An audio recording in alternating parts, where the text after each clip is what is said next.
ng ating puso. Pero sa sitwasyon ng letter sender nating si Johanna, kahit malaki ang katawan niya ay hindi ito naging hadlang para maging masaya ang kanyang buhay. Ngunit kaakibat ng pagkakaroon niya ng mabigat na timbang ay pahirapan naman sa kanya ang makahanap ng taong iibigin. Ano kaya mga bagay na gagawin ni Johanna para makamit ang inaasam niyang pag-ibig?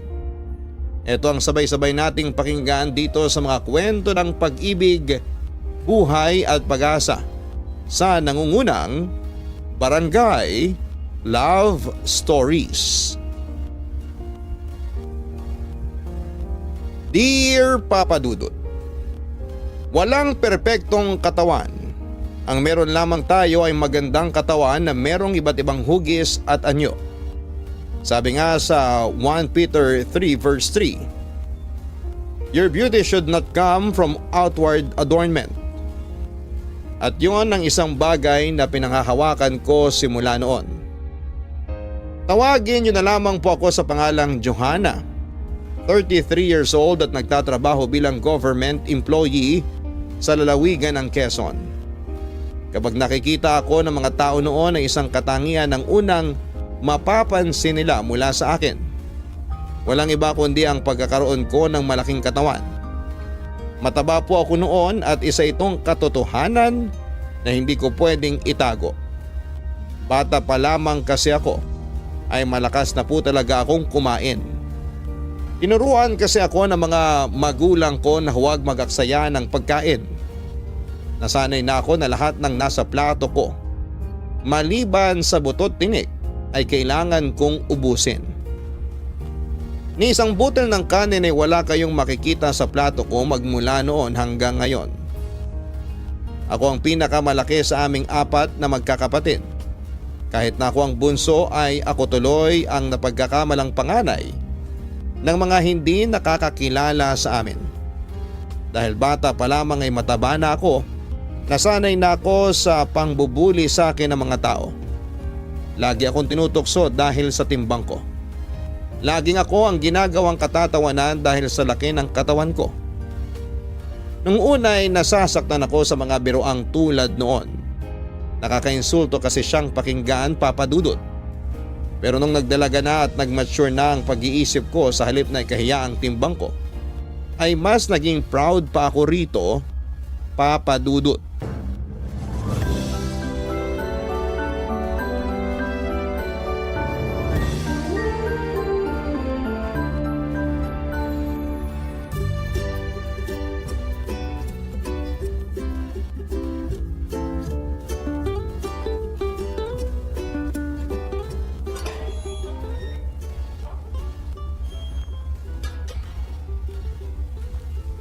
Hoy! Ayun yung pamangkin ko! Johanna! Hello po, Uncle Emilio. Bakit ngayon ka lang? Kanina pa kita hinahanap pa. May dinalaw po kong kaibigan eh. Alam mo namang reunion ng pamilya natin ngayon. Tapos ibang tao pa inuna mo.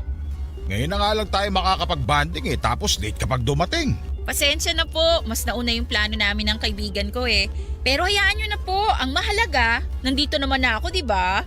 Oo nga naman. Ang mahalaga kompleto na tayo. Kumusta na po kayo?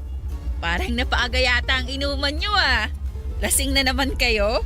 Hindi pa ako lasing. Talagang inuman agad ang inunan nyo ah. Alam mo naman na hindi mawawala ang inuman sa mga ganitong salo-salo. Mas maaga, mas masaya. Kung sa bagay, lagi namang may inuman kapag ikaw ang kasama namin eh. Ay, oo nga po pala. Totoo ba yung nabalitaan ko na mangungupahan na raw kayo malapit dito? Oo, may nahanap akong bagong trabaho dito lang din. Kailangan kong mangupahan kasi mahirap din naman kung magpabalik-balik ako sa amin.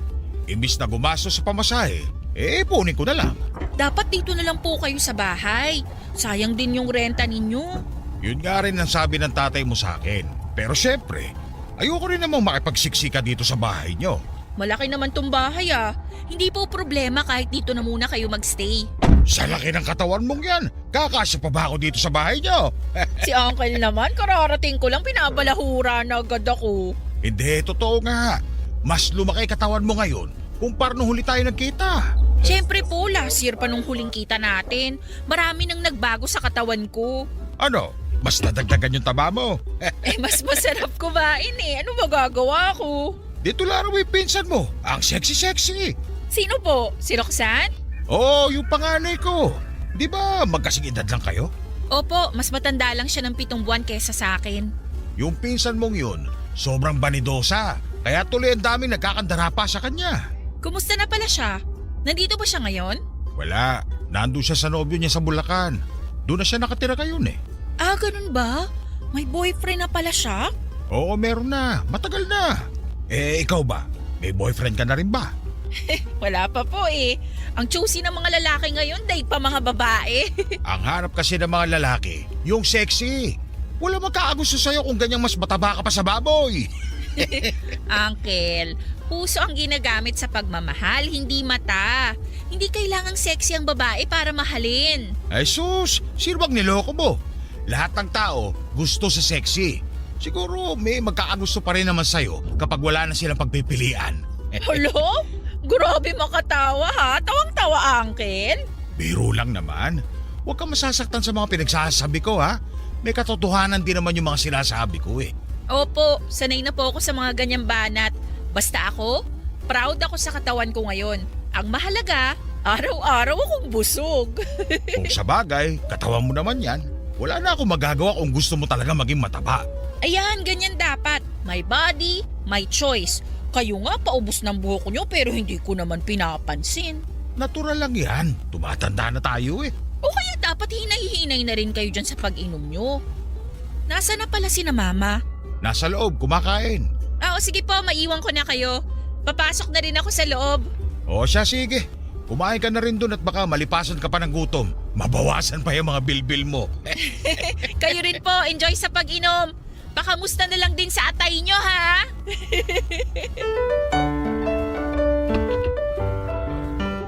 Hindi na uubra sa akin kahit ano pa ang itawag nila sa katawan ko.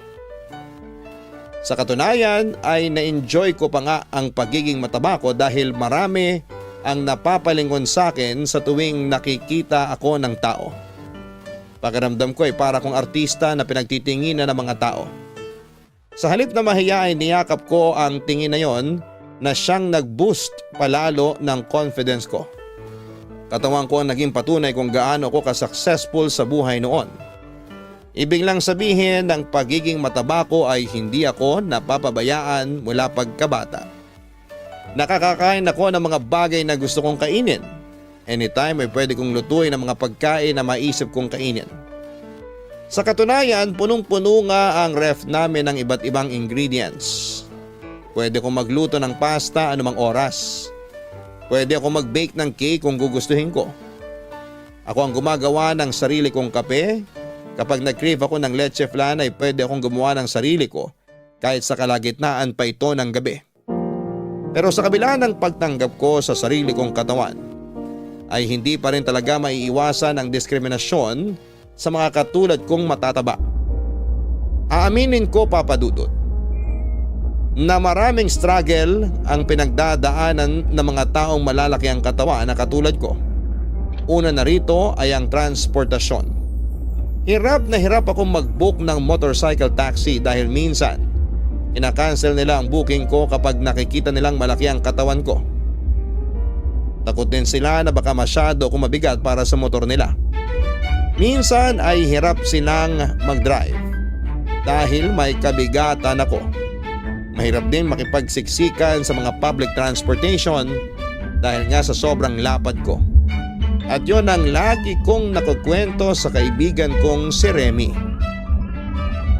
Oh my gosh, magko-concert sila rito. Ha? Ano yun? Wala. Yung favorite K-pop group ko. May concert pala dito sa Pinas next month.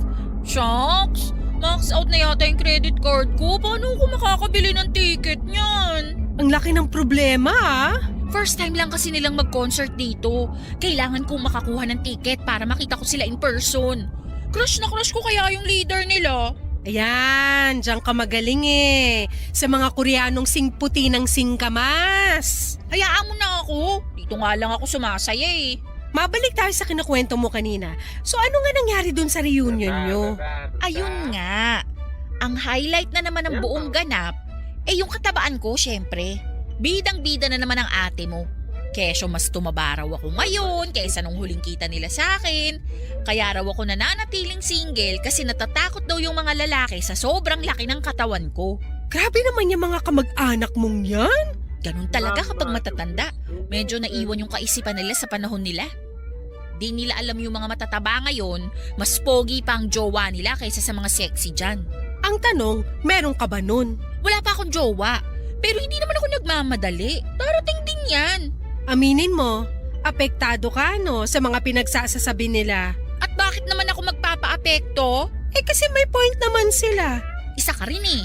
Medyo may pagka-boomer din yung pag-iisip mo eh. Hindi, ang ibig kong sabihin, totoo naman na wala ka pang jowa hanggang ngayon. Hindi ko naman kailangan ng jowa ngayon. Masaya ako kahit wala akong boyfriend. Or wala lang talagang choice kasi wala naman nagpaparamdam sa'yo. Grabe ka ha? Ibigan pa talaga kita? Oo naman. At gusto ko na maging masaya ka rin. Masaya ako, FYI. Hindi magiging lalaki ang source of happiness ko at never mangyayari yon. Nasasabi mo lang yan kasi wala ka pa nagugustuhan. Pero alam mo, maganda rin naman na patunayan mo sa mga bashers mo na kahit mataba ka, kayang-kaya mong makahanap ng lalaking magmamahal sa'yo. Ay, hindi ko kailangan ng validation ng ibang tao. Magkakajowa ako kung kailan nakatakda akong magkajowa. Hindi ko ipipilit ang wala pa. Okay, sabi mo eh. Hindi ko kinakahiya ang pagiging mataba ko. Alam mo, yung pagiging sexy ng isang tao, hindi naman nakabase sa pangangatawan natin eh. Nakabase yan sa kung gaano ka-confident ang isang tao. At ako, confident ako sa mga taba ko. Di good for you. Yun naman din ang maganda sa'yo eh. Keber kung pagtawanan ka ng iba, ang mahalaga masaya ka. Tama. Pero ang nakakainis lang, bakit kailangan pagtawanan ng taong matataba? Bakit yung mga payat hindi naman ginaganon? Double standards eh. Kapag kaming matataba, kailangan bayaran yung ekstrang upuan kasi masyado kaming malaki. Pero yung mga payat ba, kalahati lang ba yung bayad kasi maliit lang yung space na nagagamit nila sa pagkukommute? Hindi naman, di ba? Aba, malay ko dyan. Bakit akong tinatanong mo dyan hindi naman ako nagpauso niyan? Ayun nga ang punto ko. Ang lala ng discrimination sa mga matataba, pare-pareho lang din naman tayong tao. O akala ko ba hindi ka apektado? Hindi nga ako apektado. Naaawa lang ako sa ibang katulad ko na nabubuli dahil sa pagiging mataba nila. Hindi talaga natin maiiwasan yan kasi maraming tao ang walang modo at puro kasamaan ang pinapairal. Ay, sana mawala na yung ganong klaseng diskriminasyon sa mga susunod na henerasyon. Umaasa ako sa mga kabataan na pagdating ng panahon, hindi na issue sa kanila yung matabaman o payat ang isang tao. Sana nga. Papadudot, hindi na ako apektado sa bawat katatawanang ginagawa nila sa timbang ko. Wala na akong pakialam kahit na anuman ang sabihin nila tungkol sa akin dahil hindi naman sila ang nagpapakain sa akin. Masaya na ako sa mga bagay na meron ako noon. May struggle man ng konti pero nalalampasan ko naman ito araw-araw.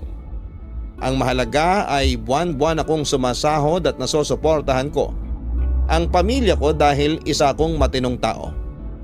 Nababayaran ko ang bills ko on time at nagagawa ko pang mag-ipon ng pera. Wala akong bisyo. Kapag nagkayayaan ay nakikipag-inuman ako minsan pero hindi ko ginagawang personality ang pag-inom. Hindi rin ako mahilig sa sugal. Hindi ako mahilig sa online shopping. Ang kinakaadikan ko lang noon ay ang pagbili ng merch ng paborito kong K-pop group at nagpupunta ako sa mga concerts nila. Kung tutuusin ay napakasimple lang ng buhay ko.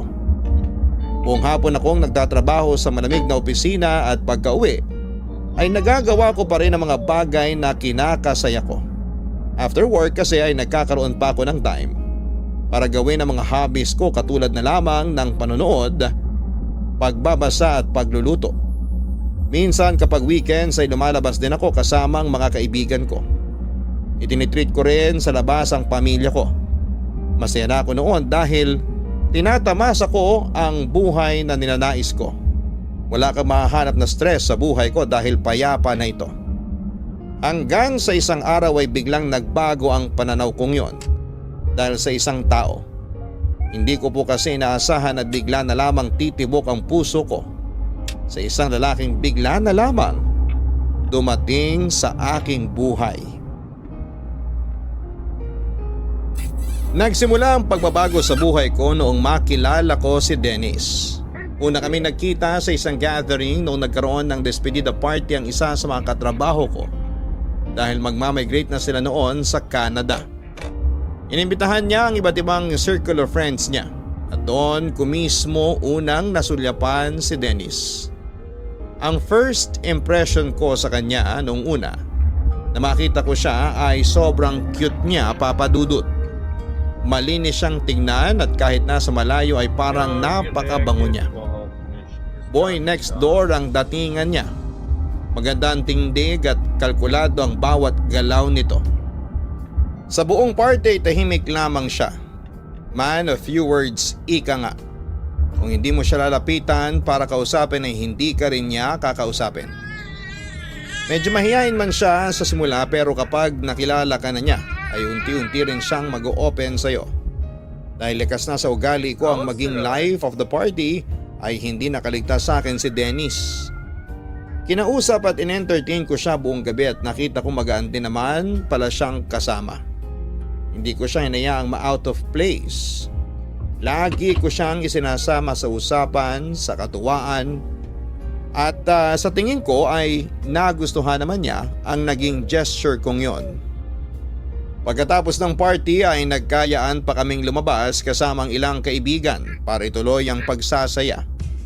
Nagpunta kami sa isang bar para mag-chill at doon ay mas nakilala pa namin ni Dennis ang isa't isa.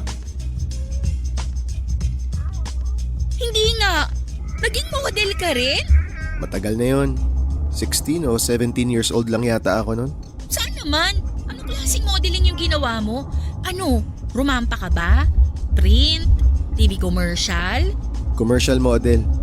Isang beses lang yon tapos hindi na nasundan. Ah, so nakita ka sa TV? Oo, nakita. Pero saglit lang, mga 10 seconds lang siguro. Uy, anong commercial naman yun? Soft drink commercial siya, pero baka hindi mo na naaalala yung pangalan. Hindi pumutok yung brand hindi sumikat. Tinigil na rin yata sila sa production kasi di ko na nakikita yung soft drink brand na yun sa mga store. O tapos, paano ka naman napunta sa advertising? Pakiramdam ko doon na talaga ako papunta eh. Communications kasi tinapos ko tapos may ad agency na nakakita dun sa ginawa kong commercial. Nag-offer sila sa akin ng trabaho. Tumagal ako sa kanila ng 4 years bago ko naisipang mag-freelance. Hanggang ngayon, freelance ka pa rin? Hindi na, may sarili na kaming agency ngayon kasama yung mga kaibigan ko. Naisip namin bumuo ng sarili naming company kasi why not, di ba? Oo, okay. Ang galing naman, may sarili ka na palang kumpanya. Maliit na company lang naman yon pero kahit papano may suki na kaming clients. Ikaw naman, bakit mo napili magtrabaho sa gobyerno? Parang biglaan din siya actually. After graduation, naisip kong mag-take ng civil service exam. Tapos since may backer naman ako, yung tita ko kasi nagtatrabaho sa City Hall, naipasok niya ako. So since then, sa government ka na talaga? Oo, gano'n na nga. Hanggang ngayon sa City Hall pa rin ako nagtatrabaho. Balita ko, masusungit government employees. Totoo ba yun? Uy, hindi naman lahat. May mga stricto talaga. Pero karaniwan, yung mga thunders na yun. Ako, personally, mabait ako sa mga tao. After all, silang nagpapasahod sa amin. Ano nang plano mo ngayon? I mean, nakikita mo ba yung sarili mo na tumanda na lang as a government employee or may ibang goal ka pa na gustong gawin? Sa ngayon, wala na. Okay na ako sa trabaho ko ngayon. Stable na yung buhay ko eh. Kaya ba't pa ako maghahanap ng iba kung okay naman na ako sa trabaho ko? Sabagay, may point ka naman. Eh ikaw ba? May iba ka pa bang gustong gawin? Parang gusto kong mag-aral ng law. Law? Bakit naman law? Parang alayo naman yata dun sa inaral mo at sa profession mo ngayon. Ewan ko nga, hindi ko maintindihan eh. Recently, bigla na lang ako nagkaroon ng interest sa batas. Kasalanan to ng mga crime series at courtroom drama na pinapanood ko ngayon eh. Uy, i-push mo yan. Why not, diba? Tsaka mukhang bata ka pa naman eh. May trabaho ka naman, kaya kayang-kaya mong i-pursue kung ano man ang gusto mong gawin. Wishful thinking lang naman yon. Feeling ko, hindi rin ako makakapag-commit doon. Masyadong madugo ang lo eh. Oras at panahon ng kalaban. Pero bakit hindi mo itry? At least wala kang pagsisisihan kung sakali. Tingnan natin. Depende kung kaya ko na bang iasa sa mga kasama ko yung ad agency namin. Kapag naramdaman kong pwede na, baka ituloy ko yung plano kong maglo. Good luck. Matanong ko pala, ilang taong ka na? 27. O talaga? Magkaedad lang pala tayo. Talaga? 27 ka rin? Oo, Gemini ako, June 1. Ako naman Capricorn. Pasko ko pinanganak eh. Wow, magka-birthday pala kayo ni Jesus ha. Kaya siguro pinagpala ka. Ang saya siguro ng birthday mo, no? Kasabay mo mag-celebrate lahat ng tao. Kaya nga eh. Parang kailangan ko na yatang umuwi. Medyo gabi na. May lakad pa ako bukas. Teka, anong oras na ba? 11 na. Ano, maiwan ko na kayo ha. Mauna na ako umuwi. Ah, okay. Sige. Halika, magpaalam ka na muna sa mga kasama natin.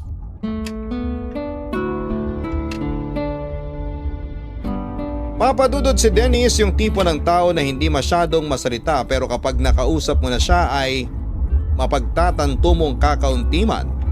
Ang lumalabas sa bibig niya ay malaman ang bawat sinasabi niya. Halatang matalino siyang binata. Reserve siyang tao, marunong siyang makinig sa mga taong kinakausap niya at aware siya sa mga nangyayari sa paligid niya. Siya yung kapag nagsasalita ay pinag-iisipan niya talaga ang bawat salitang binibigkas niya. Yun ang isang katangian nito na hinangaan ko papadudot sa kanya ng sobra. Plus points pa na sobrang ganda ng kanyang mukha, sobrang kinis at ang liit ng pores niya kaya glossy ang dating ng mukha niya. Kaya naman hindi na nakapagtataka kung ang isang simpleng tulad ko ay mabilis na nagkagusto sa kanya. Matapos ang pagkikita namin yon ay hindi ko na sinayang ang pagkakataong makipagkaibigan kay Dennis. Kinuha ko ang socials niya at tinuloy namin ang getting to know stage naming dalawa. Approachable namang tao si Dennis, papadudot. Kaya kahit sobrang kulit ko sa chat ay nag-reply pa rin siya. Hindi ko siya tinatantanan dahil sobrang attached na ako sa kanya. Kahit na maikling panahon pa lamang kaming nagkakakilala. Simula noon tuwing lumalabas kami na mga kaibigan ko ay lagi ko siyang inaaya. Kapag hindi siya busy ay sumasama naman siya sa amin at ang nakakatuwa may pagkakataon din noon na siya rin ang nag-invite sa akin na lumabas kasama naman ang sarili niyang circle of friends, papadudot. Medyo marupok man ang datingan ko noon ay hindi ko na talaga napigilan ng puso kong ibigin si Dennis. At alam yon ng kaibigan kong si Remy. Remy, may tanong ako. Oh, ano yun? Anong masasabi mo tungkol kay Dennis? Dennis Trillo? Hindi, si Dennis! Sino nga? Sinong Dennis ba yun? Yung nakasama nating lumabas pagkatapos ng despedida ni Catherine? Ah, yung cute na matangkad. Oo, yun nga. Ano namang meron sa kanya? Curious lang ako kung anong impression mo sa kanya. Ano namang sasabihin ko tungkol sa kanya hindi naman kami close? Gusto ko lang malaman kung ano ba yung na-feel mo nung nagkita kayo. Bad vibes ba? May good aura ba siya? Ano? Wala naman. Ano siya? Pogi. Mukhang mayaman. Mahiyain nga lang. Hindi nga ata kami nagkausap nung nagkasama tayo eh.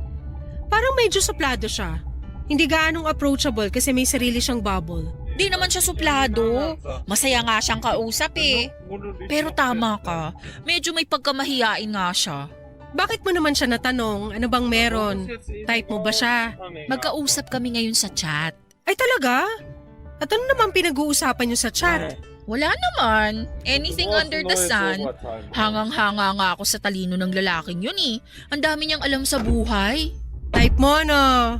To be fair, cute naman talaga siya. Kaya hindi naman siguro maiiwasan na magkagusto ko sa kanya. Ay sis, kaya naman pala biglang-bigla nagtatanong. Tsaka kahit wag mo nang rasunan yung pagkagusto mo kay Dennis kasi totoo naman na pogi talaga yung tao. Pero ang tanong, wala bang jowa yan? Baka mamaya naglalandian kayo dyan tapos may girlfriend na pala siya. Hindi naman kami naglalandian. Nag-uusap lang kami as friends. As friends daw. Doon din lang naman punta nun eh. Hindi, wala talaga. Alam mo, hindi magsasayang ang isang lalaki ng oras sa babaeng hindi naman niya gusto. May mga tinatawag namang platonic friendship eh. As in walang mali siya. Friends lang talaga. So sinasabi mo, gusto mong hanggang platonic lang kayong dalawa ni Dennis? Syempre hindi. Yun naman pala eh. Ayoko lang namang mag-ilusyon. Baka mamaya kapag inisip ko yun, umasa tong puso ko. Tapos ano, ako rin ang masasaktan sa huli? Ay nako, sinasabi ko sa'yo, kapag kinakausap ka, may ibig sabihin na yun. Ang lalaki, madali lang maburyo yan, kaya hindi magsasayang yan ng oras. At saka hindi naman kayo as in friends talaga eh. Kailan lang naman kayo nagkakilala? So sa tingin mo, meron din siyang something sa akin? Ayoko naman siyang pangunahan, pero ang basihan lang naman ng mga sinasabi ko sa'yo ay yung experience ko. Parang bubuyog ang mga lalaki na lalapit sa bulaklak na gusto nila. Kung sa bagay, may punto nga yung sinasabi mo. Marami siyang ginagawa para sa akin na parang higit pa sa kaibigan na eh. Talaga? Tulad ng ano? Basta, hindi ko ma-explain eh. Napaka-sweet niya, napaka-caring, tapos kahit hindi siya pamilyar sa topic na pinag-uusapan namin, willing siyang makinig at matuto. Alam mo yun? Tuwing nag-uusap kami, ramdam ko yung interest niya eh, na makilala pa ako. Yan yung sinasabi ko! Interesado sa'yo yung tao! So ano nang gagawin ko ngayon? Aamin na ba ako? Wag! Wag mong gagawin yun! Dapat chill ka lang, wag mong ipahalata. Kapag ikaw ang umamin, baka mabigla siya. Matakot tapos bigla kang layuan. Mas maganda yung slow burn. Anong slow burn? Slow burn! Yun yung tinatawag na slowly but surely. Parang nagluluto ka ng karne na naka-medium heat. Matagal ang proseso pero at least alam mong naluluto siya ng maayos. Kapag minadali mo kasi, masusunog na yung labas tapos hilaw pa yung loob. Ganon din sa pakikipagrelasyon, wag dapat minamadali. So hahayaan ko na lang muna? Ganon nga. Hayaan mo dumating na lang yung araw na sure na talaga yung feelings nyo sa isa't isa. Tsaka doon na kayo magkakaaminan. Okay, sige. Tama ka. Low-key na lang muna ako ngayon. Tama yan! Gentleman na tao si Dennis. Sobrang affectionate na mga gestures niya sa akin. At kahit sino mang tao ay talagang bibigyan ng mali siyang bawat ginagawa nito. Lalo na po sa akin na may pagka-assuming at marupok. May time nga noon na nagpadala pa siya ng bulaklak noong Valentine's Day. First time ko lang makatanggap ng ganong klase ng regalo sa Valentine's kasi never naman akong nagka-boyfriend. Tuwing lumalabas kami noon, lagi siyang nagtatanong sa akin kung nakauwi ba ako ng safe. May oras din noon na out of the blue ay bigla na lamang siyang nangumusta. Minsan kapag kinakailangan ko ng makakausap ay lagi siyang nagbibigay ng oras para sa akin. Siya ang tagapayo ko sa mga desisyon na hindi ko magawa dahil napaka-insightful niyang tao. Siya na ang naging comfort ko kapag sobrang down na down ako sa buhay. Mas sa kanya na nga ako lumalapit noon kesa kay Remy Papadudot. Hindi ko alam kung dahil bias lang ako sa kanya. Pero kumpara kasi kay Remy ay mas naiintindihan ako ni Dennis. Tandang-tanda ko pa. Bawat stories ko noon sa Facebook ay laging nag-heart react si Dennis. Kilig na kilig ako noon kaya inaaraw-araw ko ang paglagay ng story sa Facebook ko na ginawa ko ng diary. May mga kwentuhan din kami noon tungkol sa buhay-buhay na inaabot pa kami ng madaling araw. Dahil sa mga bagay na yon ay mas lalong nahulog ang loob ko kay Dennis.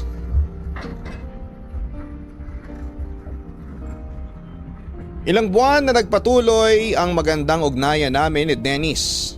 Sa pagtagal ng panahon ay mas lalo pa naming nakilala ang isa't isa sa puntong sobrang komportable na naming dalawa at kayang-kaya na naming mag-share ng sekreto sa bawat isa. May mga pagkakataon noon na nagpapasaring na ako kay Dennis tungkol sa mga nararamdaman ko sa kanya. Kaso hindi ko alam kung napipick up ba niya ito. At nagkukunwari lang siyang walang alam o manhid lang talaga siya. Hindi niya pansin ang pagkakagusto ko sa kanya. Nasa punto na kami noon na binibiro ko na siya na gusto ko siyang jowain at minsan ay nakikiride naman si Dennis sa mga biro kong yon. Pero kapag napupunta na sa seryosohan ang usapan ay bigla siyang umuurong.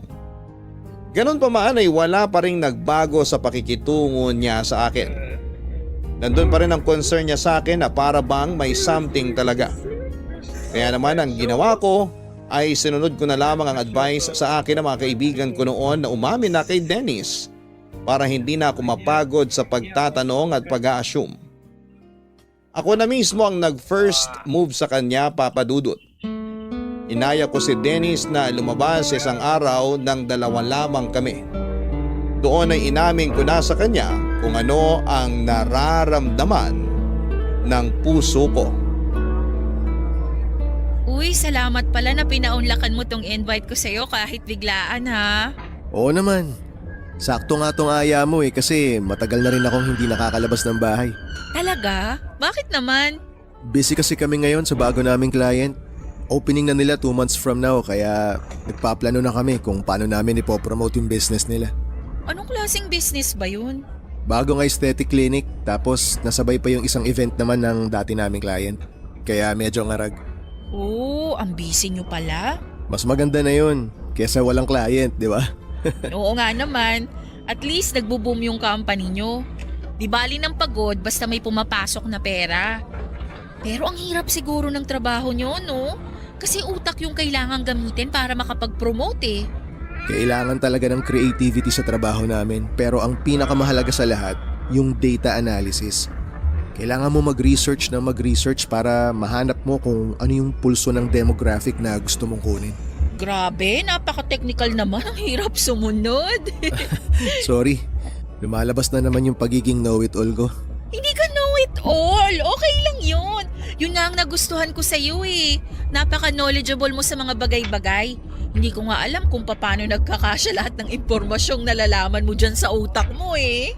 Pero sabihin mo lang kung nabobore ka na sa usapan natin. Minsan kasi yung ugali kong to, kinaiinisan ng mga kaibigan ko eh. Bakit naman? May pagkakataon daw kasi na lumalabas yung bida-bida na personality ko. Uy, hindi ah. Alam mo, mas malakas talaga ang appeal ng mga lalaking matalino. Para sa akin, mas nakaka-turn on yung may laman ng utak kesa sa papogi lang. Salamat. Eh ikaw, saan ka naman na-attract pagdating sa mga babae? Ako? Gusto ko yung self-aware. Yung marunong makiramdam, marunong makisimpatya. Ayoko sa masyadong padalos-dalos. Ang gusto ko sa tao yung nag-iisip muna bago gumawa ng desisyon. Okay. So may nahanap ka na bang babaeng self-aware? Actually, marami naman akong kakilalang ganun. Hindi, I mean, di ba nga attracted ka sa mga ganong klaseng babae? May nakilala ka na ba na ganon na, ewan ko, gusto mong ligawan or what? Wala pa naman. Sa ngayon, hindi pa naman kasi ako naghahanap. Katulad nga ng sinabi ko, busy pa ako. Eh sa akin, hindi ka ba attracted? To be honest, nakakahawa yung pagiging masiyahin mo. Ang lakas ng confidence mo eh. Ikaw na siguro yung tanging babae na nakilala ko na hindi marunong makaramdam ng anxiety. Para sa akin na medyo introvert, ang laking bagay nun na magkaroon ng kaibigang outgoing. Kaibigan? Oo, ikaw. Ikaw lang yung kaibigan ko na hindi nauubusan na mapag-uusapan. Hanggang kaibigan lang ba tayo? Anong ibig mong sabihin? Hindi ba halata? May gusto ko sa'yo, Dennis. Ang totoo niyan, napapansin ko na talaga noon pa na iba yung pakikitungo mo sa akin. Ayoko lang pangunahan ka kasi baka mali lang ako ng akala. Sana nga, mali na lang ako ng inakala. Bakit naman? Kasi Johanna, hindi pareho yung nararamdaman natin. Wala akong pagtingin sa'yo. Nakikita kita bilang kaibigan lang. Isang mabuting kaibigan. Sorry talaga pero wala akong nararamdamang anumang romantic feelings para sa'yo eh. Ganun ba? I'm sorry. Ay, hindi. Hindi mo kailangan mag-sorry. Sinubukan ko lang naman eh. At least ngayon, wala akong pagsisisihan. 'Di ba? Change topic na nga tayo.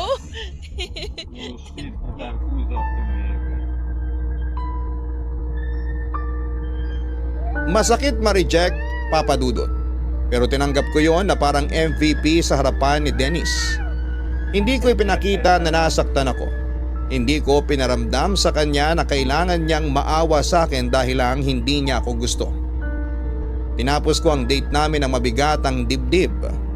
Nung nakauwi ako ay saka na lamang lumabas sa mga emosyong kinikimkim ko. Masyado ko nag-expect sa isang bagay na imposible palang mangyari. Bigla akong naawa sa sarili ko dahil para kong tanga na umasang magkakaroon din ng pagtingin sa akin si Dennis. Masyado kong niromanticize ang mga naging interaction naming dalawa sa puntong napaniwala ko ang sarili ko na baka nga may lihim na pagtingin din sa akin si Dennis.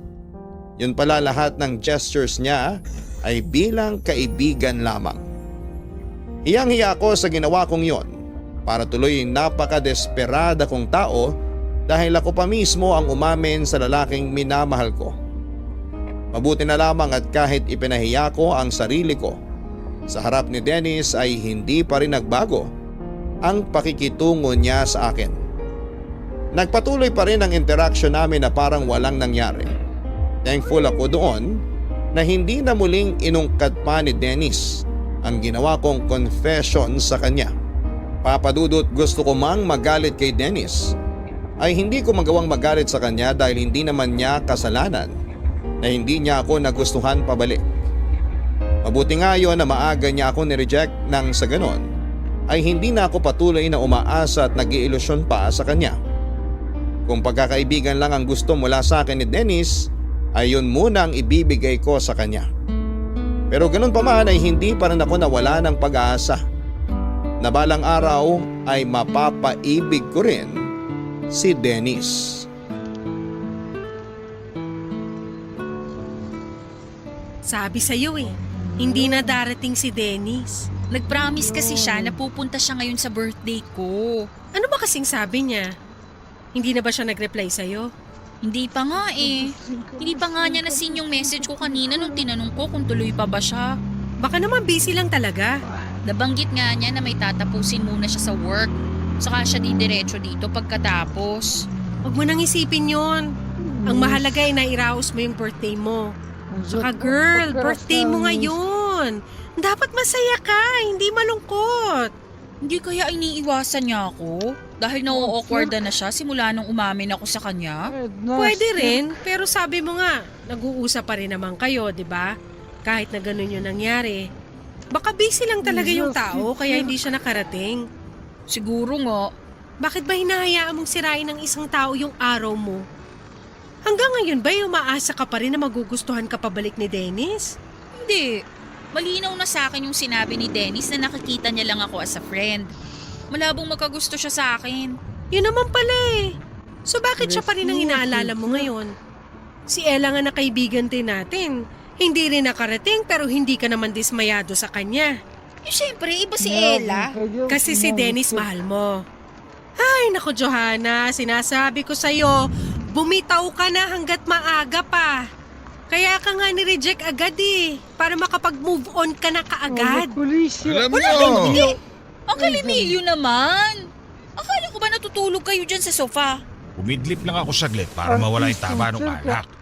Babalik din ako sa inuman mamaya. Maaga akong nalasing eh. Narinig ko pala yung usapan nyo nitong si Remy. Medyo malakas boses nyo eh. Sisingit lang ako, pwede ba? May gusto sana ako sabihin. Sige po, ano yun?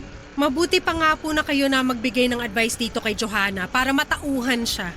Umamin ka sa lalaking hindi ka gusto, tama ba? Opo. Tapos inimbitahan mo siya ngayong birthday mo pero hindi siya sumipot. Opo, ganun na nga po. Alam mo kung bakit hindi siya sumipot? Bakit po? Kasi ayaw niya sa'yo. Alam ko po. Yun nga po yung pinag-uusapan namin ni Remy eh. Pero alam mo ba kung bakit ayaw niya sa'yo? Kung bakit hindi ka niya magawang gustuhin? Bakit po? Kasi ang laki mong tao. Walang magkakagusto sa babaeng mas malaki pa ang katawan kesa sa lalaki. Grabe naman po kayo kay Johanna. Abay, nagsasabi lang naman ako ng totoo. Huwag niyo sanang masamain itong sinasabi ko. Hindi naman po ganun kababaw si Dennis para ibase sa panlabas na katangian yung pagmamahal niya. Kung ako sa'yo, magpapayat ka, magpaseksi ka.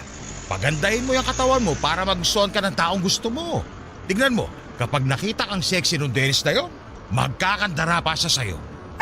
Basta para sa akin, kalimutan mo na si Dennis. Makakahanap ka rin ng lalaki magkakagusto sa'yo, kesyo mataba ka man o hindi. Ang akin lang naman, mas madali ka makakahanap ng boyfriend kapag maganda ang pangangatawan mo. Tignan mo na lang yung anak ko. Ang tagal na nila ng boyfriend niya. Uncle, Remy, maraming salamat sa mga payo ninyo. Pero matanda na ako. Alam ko na kung anong gagawin ko sa sarili ko. Hindi na ako bata para pagsabihan nyo. Huwag kayong mag-alala. Hindi ko naman hahayaang masaktan tong sarili ko eh. Yun lang naman ang gusto ko sabihin. Salamat po sa advice nyo. Bumalik na po kayo dun sa inuman nyo. 2 case ng beer yung binili ko sa inyo. Sayang kung hindi nyo mauubos yun. O siya, sige. Maiwan ko na kayong dalawa. Sige po, kakalasing kayo! For the first time ay nasaktan ako sa mga narinig ko mula kay Uncle Emilio. May kurot ang mga sinabi nito dahil napagtanto ko na baka totoo nga ang kaya hindi nagkagusto sa akin si Dennis ay dahil sa itsura ko. Mataba ako kaya hindi niya ako nakikita bilang girlfriend material. Kung sabagay, taong gym si Dennis. Halata naman ito sa pagkakaroon niya ng magandang pangangatawan.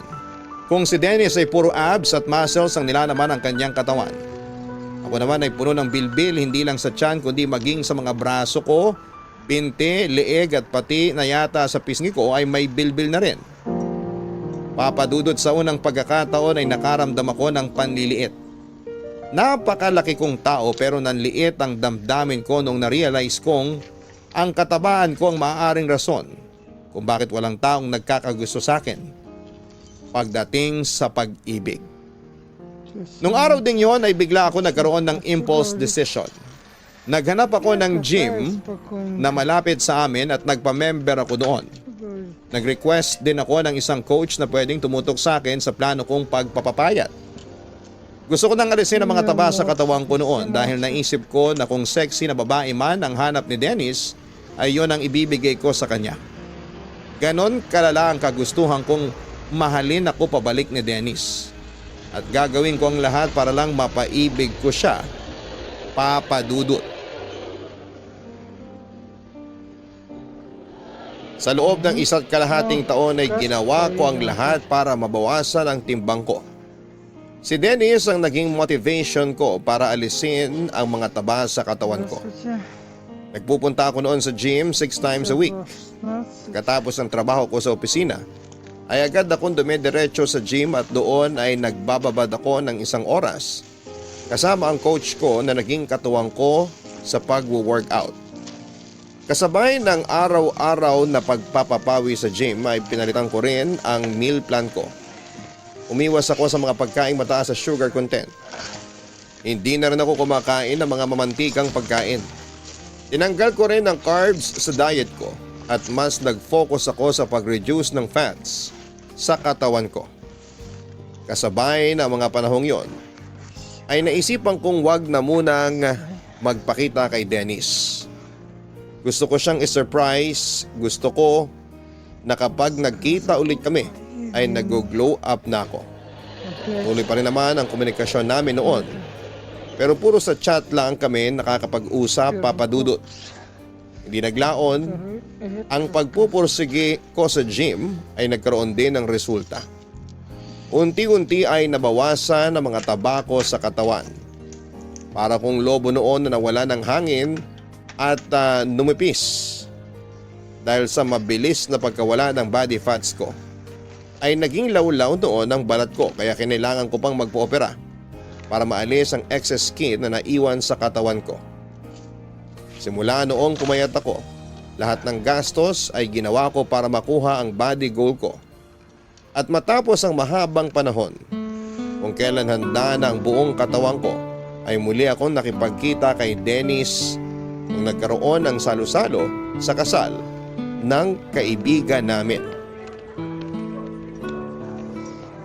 Dennis! Hello! Johanna? Ako nga. Di mo ako namukhaan, no? Oo, hindi nga. Sabi ko, familiar yung mukha mo tapos na-realize ko, ikaw pala yan. Wow! Ang laki ng ipinagbago mo ha. Ano, maganda ba? Maganda ka naman kahit noon pa eh. Pero wow talaga. Kaya pala hindi ka masyado nagpaparamdam ha. Naging busy ka pala. Nag-focus muna ako sa sarili ko. Naisip ko na maganda rin naman palang mag-set ng bagong goal para sa sarili. Tulad nga ng sabi mo noon, di ba? Kaya ayun, naging goal kong magpapayat. Congrats! Anong klaseng pagpapapayat naman ang ginawa mo? Nag-diet ka? Nag-gym ka ba? Pareho. Nag-diet ako, gym, tapos malalang cardio. Kailan ka nagsimula? Mahigit 1 taon na rin. Talaga? Ang bilis naman pala ng improvement mo. Ang galing. Motivated ako eh. Ano naman naging motivation mo? Teka sandali, bakit mo pala naisipang magpapayat? Marami akong dahilan. Una, dahil sa discrimination ng mga tao sa matataba. Hindi naman sa hindi ako proud sa katawan ko noon, pero aminin natin, nadidiscriminate talaga ang mga matataba dahil sa katawan nila. Pangalawa, gusto kong maiba naman. Lumaki akong malaki ang katawan eh. Gusto ko namang maranasan ngayon kung paano ang buhay ng isang taong may magandang pangangatawan. Panghuli, dahil sa'yo. Sa akin? Bakit naman isa ako sa mga dahilan mo? Kasi naisip ko na kaya baka hindi mo ako nagustuhan dahil mataba ako. Johanna, hindi yun ang rason. Ano? Ano yung rason mo bakit ayaw mo sa akin? Hindi lang talaga tayo compatible. Masaya kang kasama at gusto kitang maging kaibigan. Pero hanggang dun lang talaga yun eh.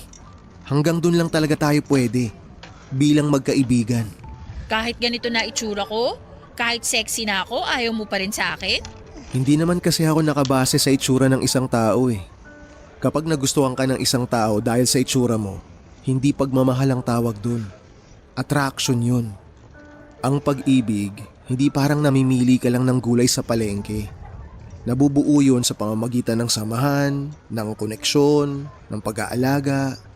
Nabubuo yun sa pamamagitan ng emosyon. At hindi lang ng dahil sa nakikita ng mga mata mo. Mas nakabase yun sa nararamdaman ng puso mo. So wala pa rin talaga? Wala pa rin akong pag-asa sa'yo? Sorry talaga, Joanna. Ang totoo niyan, may nakilala na akong babae na nililigawan ko ngayon. Nung naging busy ka sa pagbabago mo sa buhay mo, may nakilala akong babae na nagustuhan ko. Grabe. Ang sakit palang ma-reject ng 2 beses, no? Joanna, bago ka magmahal ng isang tao, siguraduhin mo munang mahal mo ang sarili mo.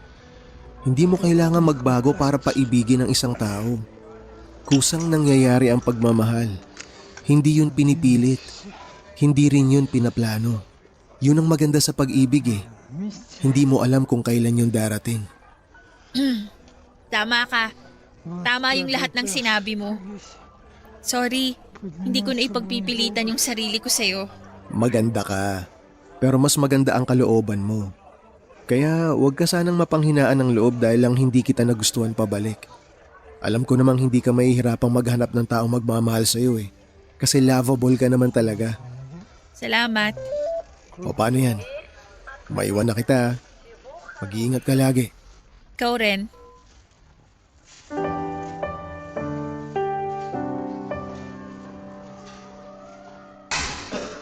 Papadudot masakit pala ang masampal ng katotohanan. Kahit anong gawin kong pagpapaganda, payat man ako o mataba ay hindi talaga ako gusto ni Dennis at yon ang totoo. Ang sakit lang sa puso na matapos ang pagod at hirap na ginawa ko para baguhin ang itsura ko ay nauwi lang pala ang lahat sa wala. Ang malala ay habang nasa kalagitnaan ako ng transformation ko ay may iba na palang tinitibok ang puso ni Dennis. Masyado akong nagpaniwala sa posibilidad na kapag gumanda na ang figure ko ay magkakagusto na sa akin si Dennis. Yun ang pinanghawakan ko para paasahin ng puso ko sa isang bagay na hindi rin pala mangyayari. Doon ko lang napagtanto na hindi talaga ako gusto ni Dennis at nahirapan akong tanggapin ang katotohanan yon. Ang ginawa ko para makalimutan siya ay mas lalo ako nagbabad sa gym.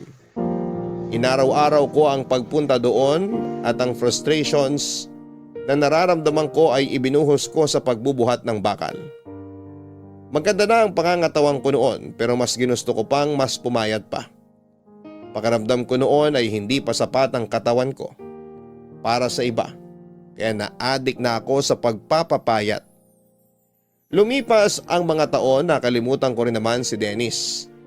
Pero kalakip nito ay hindi ko namamalayan na noong mga panahong yun ay unti-unti na pala ako nagkakaroon ng body dysmorphic disorder o ang hindi ko pagtanggap sa sarili kong katawan. Kahit gaano pa ka-healthy at kaganda ang katawan ko, ay lagi ko pa rin itong nakikitaan ng mali. Tuwing tumitingin ako sa salamin ay hindi pa rin ako satisfied at proud sa resulta ng paghihirap ko. Dumating noon sa puntong takot na akong kumain ng marami dahil baka tumaba ulit ako. Pagkatapos akong kumain noon ay pilit kong inilalabas ang laman ng tiyan ko para hindi ito maging taba. Napansin ni Remy ang problema ko. Lalo na nung nagsimula na akong mangayayat, Papa Dudut. Oh, Johanna, saan ka nang galing? Kanina pa kita hinahanap. Bigla ka na lang nawala pagkatapos nating kumain. Galing akong CR. Huwag mo sabihing isinuka mo na naman yung kinain mo. Sinasabi ko na nga ba eh. Ano bang ginagawa mo sa katawan mo? Pinapatay mo ba sarili mo? Hindi ko mapigilan eh. Kusa na lang talagang lumalabas para bang inuutusan ako ng isip ko na hindi ako pwedeng kumain ng marami. Eh hindi mo nga naubos yung pagkain mo kanina. Yung kanin mo hindi mo nga nagalaw, madami na yon para sa'yo. Tingnan mo nga yung sarili mo, pwede ka nang ilipad ng hangin sa sobrang payat mo. Eh hindi ba yun naman ang gusto ng mga tao? Mas pinapabura nila yung mga taong payat, mas maraming nagkakagusto sa mga mas sexy, mas maraming privilege na nakukuha ang mga taong maganda ang katawan. Pero sumobra na yung kapayatan mo. Oo, maraming pumuri sa'yo nung nabawasan ang timbang mo. Pero masyado na yatang napunta sa utak mo yung mga papuri na yon sa puntong takot ka nang tumaba. Ano ngayon ang kinalabasan nun? Pilit mong pinapapayat yung katawan mo kahit sobrang payat mo na. Tingnan mo, pati pag-iisip mo nadadamay na rin. Ayoko lang na bumalik ako sa dati. Malayo ka na sa dati, Johanna. Wala nang taba yung katawan mo, buto na lang talaga yung natira. Hayaan mo na nga ako. Anong hayaan? Bilang kaibigan, hindi kita kayang panoorin na pinapatay mo yung sarili mo. Dahil sa ginagawa mo, wala nang nutrisyong nakukuha yung katawan mo. Hindi healthy ang ginagawa mo. Bakit ka ba nagkakaganyan? Gusto ko lang i-maintain yung katawan ko. Hindi. May rason kung ba't ka nagkakaganyan. Dahil ba to kay Dennis? Anong kinalaman ni Dennis dito? Matagal na yung sa amin. Simula nung nireject ka ni Dennis, pinarusahan mo na yung sarili mo. Masyado ka na naging obsessed sa pagpapapayat. Walang kinalaman dito si Dennis. Tapos na ako sa kanya, nakapag-move on na ako. Tsaka masaya na siya sa buhay niya, kaya huwag mo na siyang dinadamay dito. Kung ganon, bakit? Bakit ka nagkakaganyan? Remy, wala naman kasi akong problema. Bakit mo ba pinipilit na may problema ako? Tumingin ka nga sa salamin. Ang laki-laki ng problema mo ngayon. Mental issue na yan. Nasa utak mo na yung problema. So sinasabi mo nababaliw na ako? Gusto ko lang naman pumayat. Gusto ko lang magkaroon ng magandang katawan. Anong mali doon? Payat ka na, Johanna! Sobrang payat mo na at sa totoo lang hindi na magandang tignan yung katawan mo. Tinatanong mo sa akin kung anong mali.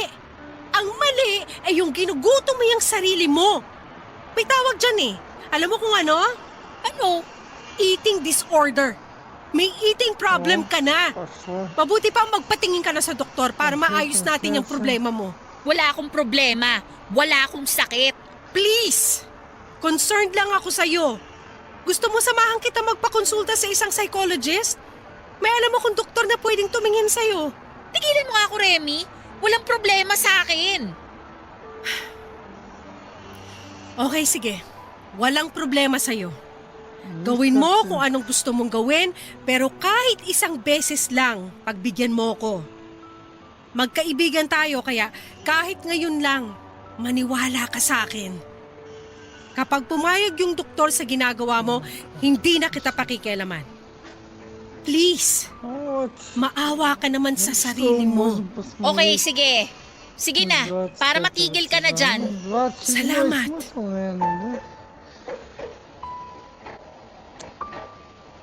Naawa na rin ako sa sarili ko noon, Papa Dudut. Pero kahit na anong gawin ko ay ayaw na talagang pumasok ng pagkain sa katawan ko. Isip ang kalaban ko noon at napakahirap kalabanin ito. Dahil kahit na anong pilit mo ay katawan mo mismo ang sumusuko. Tuwing sinusubukan kong kumain ng marami ay sumasakit ang tiyan ko. Kaya napipilitan din akong ilabas ito. Kaya naman ang ginawa ko ay nagpasama ko kay Remy at nagpakonsulta kami sa espesyalista. Napag-alaman namin mayroon nga pala akong eating disorder.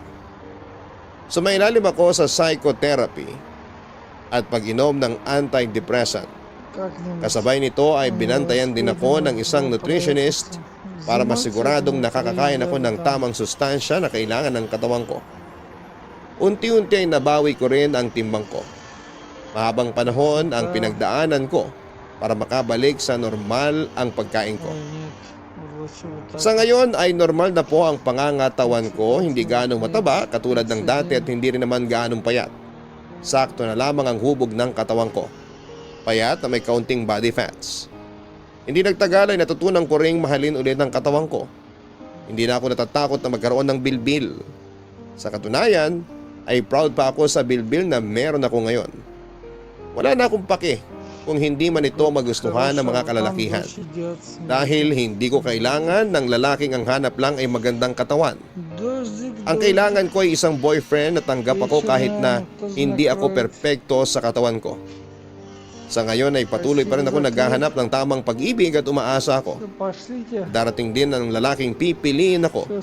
Hindi dahil sa panlabas kong anyo, kundi dahil sa nilalaman ng aking puso.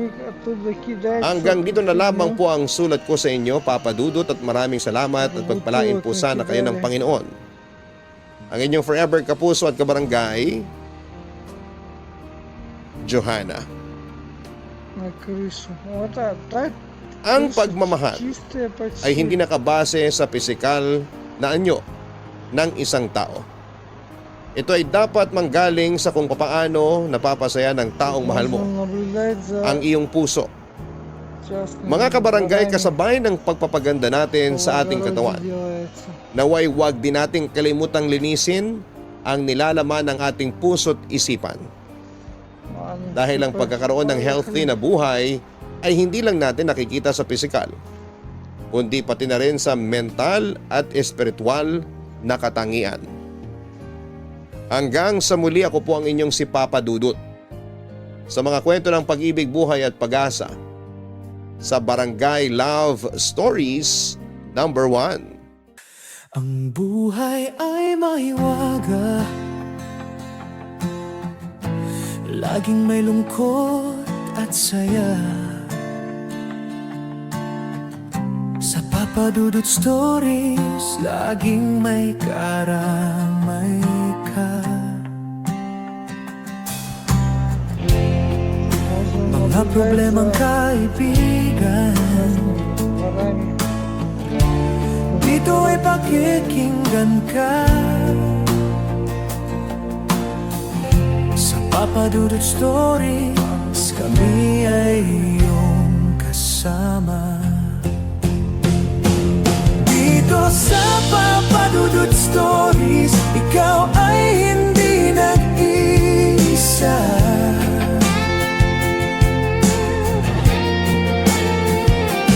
Dito sa Papa Dudut Stories, may nagmamahal sa'yo.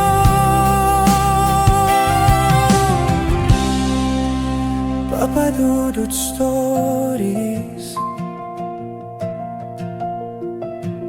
Papa Dudut Stories, Papa Dudut Stories.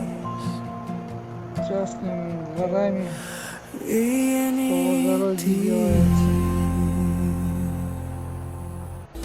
sa Papa Dudut Stories, ikaw ay hindi nag-iisa.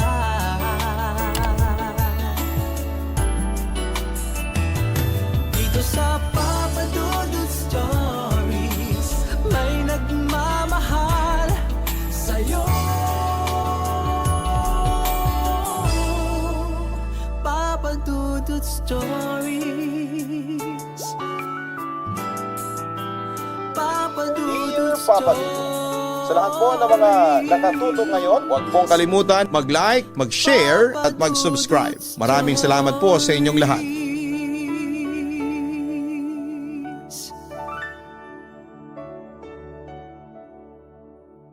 Nakakatuwa ang pakiramdam kapag meron kang inspirasyon sa buhay.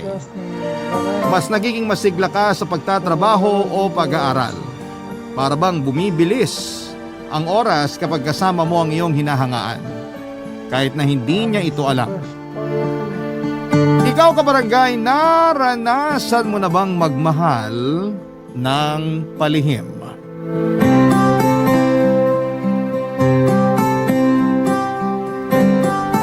Dear Papa Dudut, isang mapagpalang araw po sa lahat ng mga kabarangay na nakatutok ngayon sa Barangay LS. Para pakinggan ang tampok na kwento ngayon sa Barangay Love Stories. Itago niyo na lamang po ako sa pangalang Jam.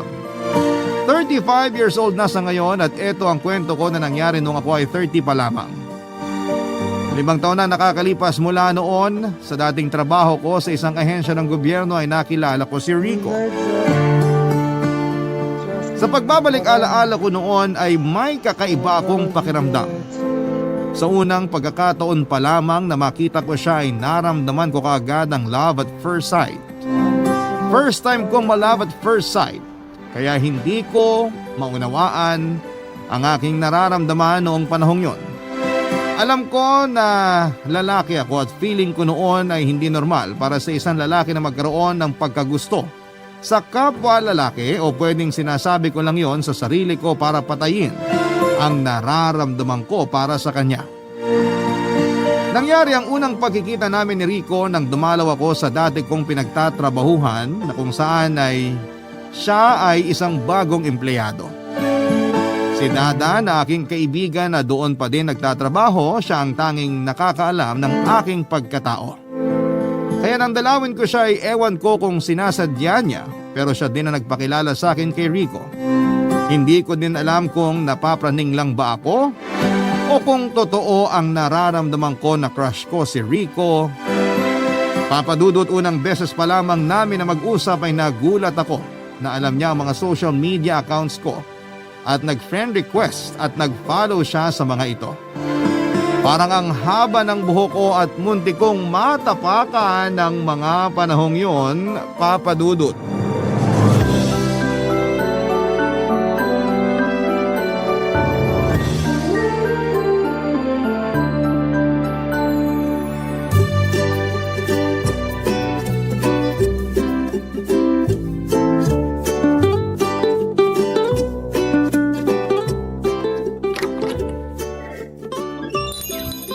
Magandang umaga po, Sir Jam. Oh, hi, good morning. Sana magandang araw mo. Likewise po, sir. Sana kayo rin. Kamusta ang unang linggo mo? Okay lang, sir. Medyo naninibago pa lang po. Bakit naman? Kasi iba po ang nature ng job. Diretsuhin mo nga ako. GRO ka ba dati dahil ibang nature ng job mo? GRO? Ano po yun, Sir Jam? Guest Relation Officer? Ah, okay. You mean nagtatrabaho sa bar? Nako, hindi po, no? Okay, fine. Sabi mo eh. So ano nga ang dati mong trabaho? Freelance model po ako, sir. Pero ngayon, side hustle ko na lang kasi may regular job na ako dito. Regular job? Hoy, huwag ka mag-a-assume. Contractual ka pa lang. Oo nga pala. Biro lang. Pero balik tayo sa usapan natin. Kamusta ang unang linggo mo? Sir, paulit-ulit po ba tayo? Ha? Biro lang din po. Okay naman po, Sir Jam. Kinakapaka pa ako pa ang trabaho. Sabi ko nga po kanina, medyo naninibago. Anong kinakapa mo? Pardon, sir? Ay, wala. So ano na nga ulit ang trabaho mo dati? Sir naman freelance model po. Ay, oo nga pala. Pero pagdating sa'yo, hindi ako nakakalimot. Ano yon, sir? Wala. Sige, hindi na ako magtatagal. Babalik na ako sa opisina at may tatapusin lang akong tao. Gusto mo isunod pa kita? Charot! Pakisabi na lang kay Dada umalis na ako. Hindi nyo na siya hihintayin? Hindi naman siyang ipinunta ko. Po? Wala. Ang sabi ko, ikaw, dapat galingan mo sa trabaho mo dito. Kasi kapag ako na ang section head mo, papahirapan talaga kita. Tiyos! Buti na lang pala, hindi kayo ang naging section head ko. Basta galingan mo para magtagal ka dito. Para madalaw kita palagi. Sir? Sabi ko, aalis na ako. Ingat, sir. Ay, sir, siya nga pala. Check mo notification mo. Nag-send po kasi ako ng friend request sa mga social media accounts mo at na-follow ko na rin. Ang dami mo na palang followers, ha? Stalker ka ba? Buti na lang cute ka. Ano ka mo, sir? Paano mo naman nalaman ng mga social media accounts ko? Ano po yung cute? Anong cute? Ewan ko. Kung ano-ano nadidinig mo. Pero kung tinatanong mo ako kung cute ka sa tingin ko, medyo mataas standards ko eh. Grabe ka sa akin, Sir Jam. Hoy, joke lang. Baka magtampo ka na sa akin at di mo na ako pansinin ha? Medyo sobra po kasi yung nasabi nyo.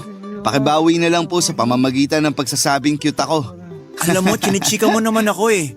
Bumalik ka na nga dun sa desk mo. Ingat, sir. Okay, fine. Very good. Bye. Hindi nagtagal ay naging magkaibigan kami ni Rico Papadudot. Mas napadalas na rin ang pagbisita ko sa dating opisina ko, pero hindi ito dahil na-miss ko ang dati kong trabaho, kundi dahil pakiramdam ko ay nabubuo ang araw ko kapag nakakasama at nakakausap ko si Rico. Tuwing buwibisita ko sa opisina nila ay palagi akong nagpapabango, naghahanda ng mga joke at banat. Gusto ko po kasi na masaya si Rico kapag nandun ako, at minsan nga inaasar ko si Rico para mapansin niya ako. Hanggang isang araw ay in-invite niya ako na magkape sa baba ng kanilang opisina. Papadudot, aarte pa ba ako? Siyempre, agad akong pumayag. Saka isa pa ay libre naman niya. E di bongga po, hindi ba?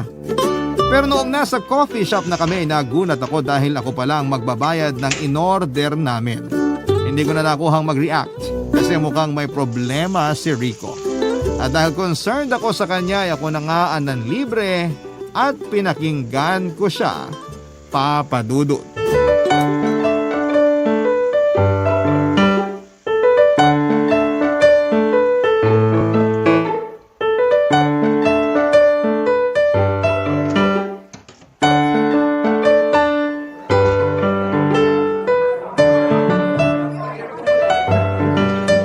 Rico, anong nakain mo at inimbitahan mo ko na magkape?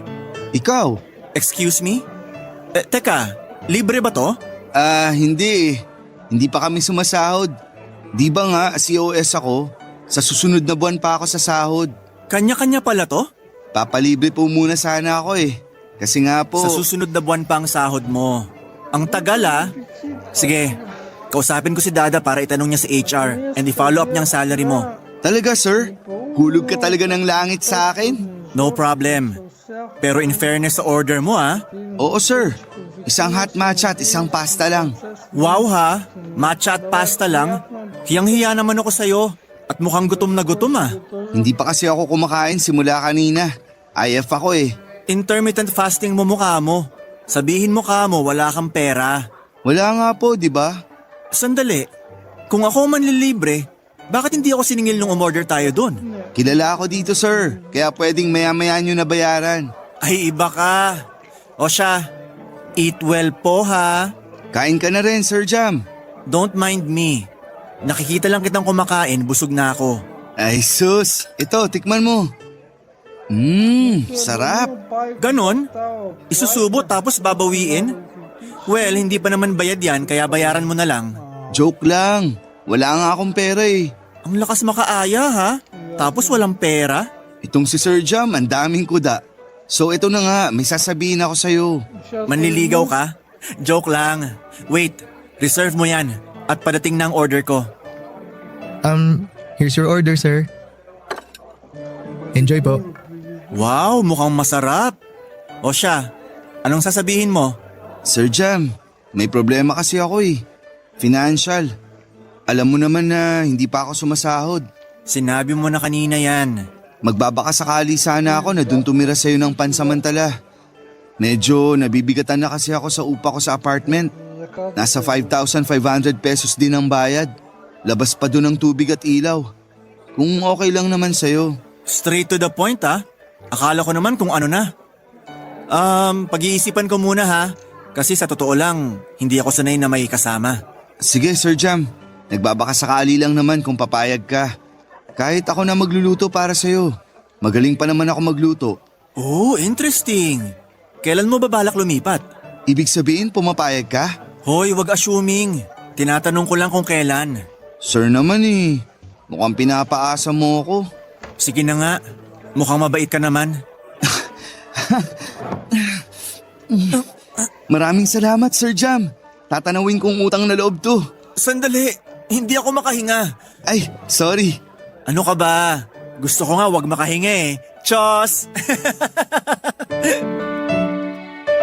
Sa totoo lang, Papa Dudut, ay unti-unti nang nahuhulog ang loob ko kay Rico. Dinadaan ko lang sa biro pero half men po ang mga yon. Sa totoo lang ay medyo makapal ang mukha ni Rico pero sa kabilang banda ay maganda naman sa tao ang diretsahang magsalita. Hindi ko din alam kung bakit ang bilis kong pumayag sa pakiusap niya. Yun ang unang beses sa buhay ko na magkakaroon ng roommate at hindi ako sanay na may kasama. Lalo pat ang makakasama ko ay ang lalaking hinahangaan ko. Papa Dudut, totoo po humahanga lamang ako sa kanya kasi crush ko siya. Paghanga lang yon, hindi po ba? Buti na lamang at meron akong extra na higaan na magagamit ni Rico. Kaya hindi niya kailangang tumabi sa akin. Lalo na't studio type lang ang aking apartment. Pero pwede naman sana siyang tumabi kung sakali. Sino naman po ba ako para hindi pumayag na mag-share kami ng higaan? Higaan lang naman yon. Ipagdadamot ko pa ba, Papa Dudut? Pero biro lang. Masaya lamang kasi ako ng araw na yon. Alam mo Papa Dudut, kapag kasama ko si Rico, nung mga panahong yun ay parang ang liwa-liwanag lagi ng paligid. Ang boses niya ay parang anghel sa pandinig ko. Ewan nga po kung bakit parang nakakalimutan ko ang prinsipyo ko pagdating sa lalaki. Ewan po kung bakit parang may kapangyarihan ang boses ni Rico at napapayag niya ako sa mga hiling niya sa akin ng mga panahong yon. Papa Dudut. Barangay Love Stories. Barangay Love Stories. Napakasaya ko, Papa Dudut, dahil kasama ko na sa isang bubong ang dating iniinis ko lang at kinukulit ko sa opisina nila. Mas lalo ko na pressure dahil baka maubusan ako ng mga biro at pangasar kay Rico. At eto pa, natutunan ko na ring magluto kaya minsan ako ang nagluluto ng brunch naming dalawa.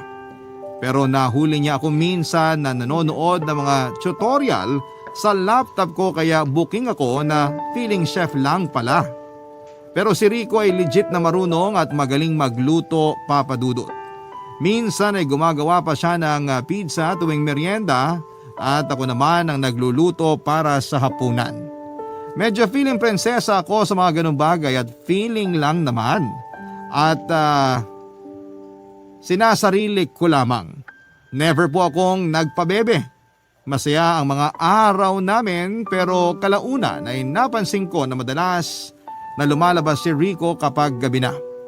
Marami akong natuklasan na may iba't ibang babaeng minimit si Rico at dinadala niya ang mga ito sa isang lugar. Hindi ko napigilang sundan sila at pakinggan ang kanilang pinag-uusapan. Kinabahan ako noon kasi baka mahuli ako ni Rico na sinusundan ko sila. Pero napagtanto ko na bahagi ng buhay niya yon, kaya tinigilan ko na ang pagsunod. Patuloy pa rin ang paglabas ni Rico sa gabi at akala niya ay hindi ko napapansin dahil nagpapanggap akong tulog. Isang beses nasumpungan kong sundan muli si Rico at laking gulat ko nang makita kong iba na naman ang kanyang kasama. Umupo sila sa isang waiting shed habang hinihintay ang pampasaherong tricycle at nag-usap. Sa ilang beses kong pagsunod kay Rico, Yun lang ang babaeng nagtatrabaho sa drugstore na kakaiba kong tratuhin ni Rico. Iba kesa sa mga nauna kong sinundan, Papa Dudut.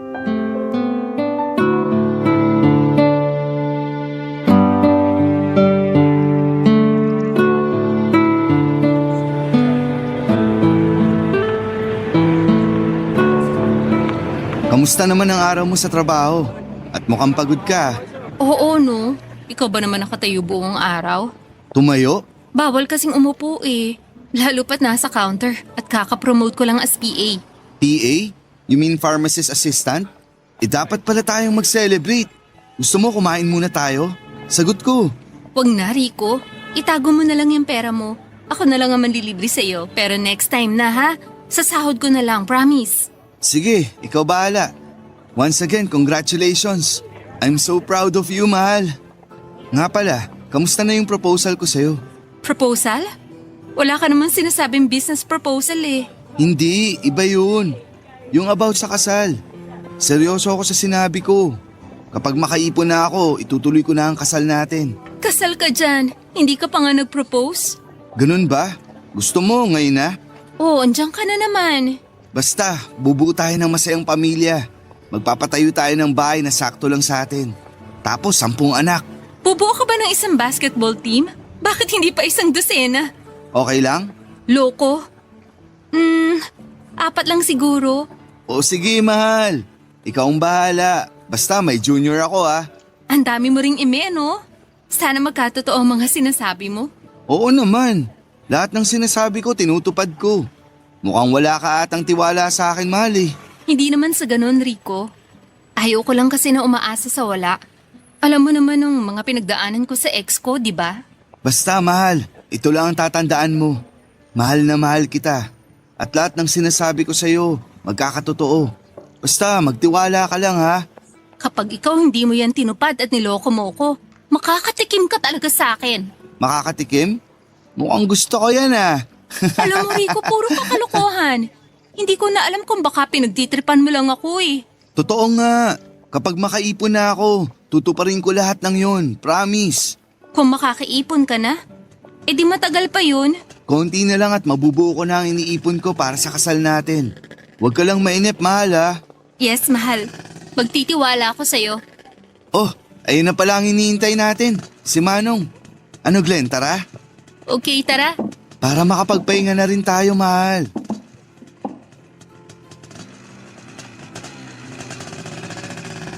Mahal? Di kaya jowa niya to? First time kong may narinig na tinawag niya tong mahal Sa ilang beses ko ng pagsunod kay Rico, wala naman siyang call sign o terms of endearment sa mga babae niya. Sa mga oras na yon, Papa Dudut, ay hindi ko alam kung bakit ako nakikinig sa likod ng waiting shed. Pero dinig na dinig ko na niyaya ni Rico na magpakasal ang babaeng yon. Isa pa ay ang dami niyang pinangako sa kanya. Oo nga at crush ko si Rico pero hindi naman ako nag-iilusyon na ako ang mamahalin niya. Isa pa ay unti-unting parang kapatid na lamang ang nararamdaman ko para sa kanya ng mga panahong yon. Kaya hindi ko alam kung ang nararamdaman ko ba ay selos o inis o pagdududa. Siguro nung una ay selos na napalitan ng awa dahil sa kahihinatnan ng kanyang mga gawain. Kahit na seryoso na siya sa ibang babae ay patuloy pa rin siyang nagloloko at ang mga ginagawa niya ay panloloko sa mga babae na mga dinadala niya sa motel. Oo, Papa Dudut, may mga pagkakataon na nakita ko si Rico na dinala sa motel yung mga babaeng kinita niya. Napag-alaman ko pa na minsang uma-absent ito sa trabaho para lamang siguro'y gumawa ng mga kalokohan. Hindi ko na sila sinundan pa pero nakakasigurado ako na ihahatid ni Rico diretso pa uwi ang babaeng yon kasi napansin ko na yung babaeng yon lang ang hindi dinala ni Rico sa motel. Pero minsang hindi ko sinasadyang umuwi ng maaga. Pagpasok ko sa apartment ay naabutan ko sina Rico at Glendy na hubot-hubad. Nagkagulatan pa kaming tatlo. Natulala at nanigas ako sa kinakatayuan ko at sila naman ay agad na nagbihis Papa Dudut.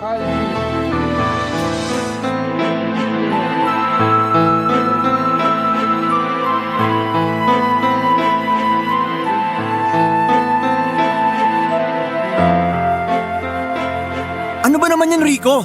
Dito talaga sa bahay ko? Rico, ano nangyayari? Sino siya? Hindi ba nasabi sa'yo, te? Bakit ganyan ka magsalita? Bading ka? Hoy, wag mo ako mabading-bading ha. Ang kapal mo naman na sumama ka dito. Hindi na kayo nahiya. Hindi ba dapat ikaw ang mas mahiya? Ay, iba ka din talaga, te. Totoo naman eh. Papasok ka ng ganun-ganun lang. Hindi ka tinuruan kumatok? Wow talaga. Ikaw pang matapang? Kabastusan ang ginawa mo. Pwede kang kasuhan. Sa katunayan, ako ang dapat magkaso. Pwede ko kayong kasuhan eh.